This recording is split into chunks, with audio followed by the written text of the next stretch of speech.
I think there's a few things. I think you need to understand what works for your industry. So, figure that out, observe lots of people, sit at a coffee shop and watch people come down from their office of like, okay, that's roughly what people are doing because you haven't really paid attention to it purposefully before. So think about it that way. And then I think you need to understand, like, okay, I don't look like that, I look like this, right? Or I look like that, or whatever it looks like. So figure that out for yourself of this is my body type, this is where I work. And then start to figure out, okay, these are some of the key things that I'm going to need to go find, or maybe I have it, like lurking in the back of your closet, that you can pull out, re-love, whatever that looks like for you, and put that together for yourself. I think it does take time and it does take effort, and I really do believe style is a skill. Like learning how to tile your floor. Like not everybody knows how to do that. You will learn how to do that. So I do think it takes some time to figure that out. But I would say definitely be a bit more purposeful about what it is that you're presenting and what it is that you want to share with others. Mm-hmm. What's your advice, Garner?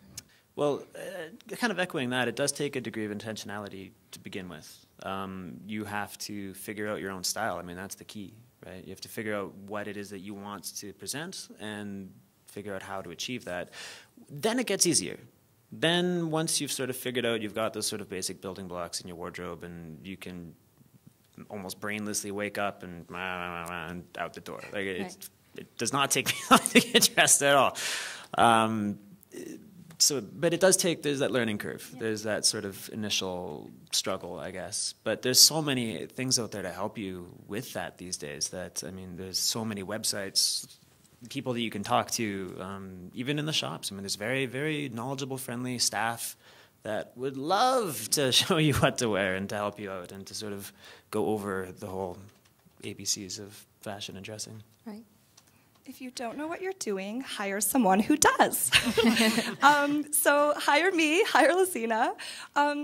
Fashion is really intimidating to some people. Same as, if you don't know how to build your website, hire someone to build your website. Especially, again, we're talking about branding, and we hire people to do these things all the time. Design a logo for you, do all these things, do your accounting. But for some reason, people who are intimidated by fashion, they're kind of not making this connection that there's people out there who do and would love to help you out. So that's my advice, is talk to someone who does know, have a session. There's tons of, even read fashion blogs. Again, I'm just self-promoting here, but read magazines. And Lazina talked about it too, is look at people. There's people out there who you probably admire for their fashion. So really pay attention to what they're wearing and think, how can I do that? How can I put that together? Because it is a skill and you do have to think about it. But educate yourself about fashion. But if you really are, not sure you know how to make the right choices, just hire someone to give you a hand.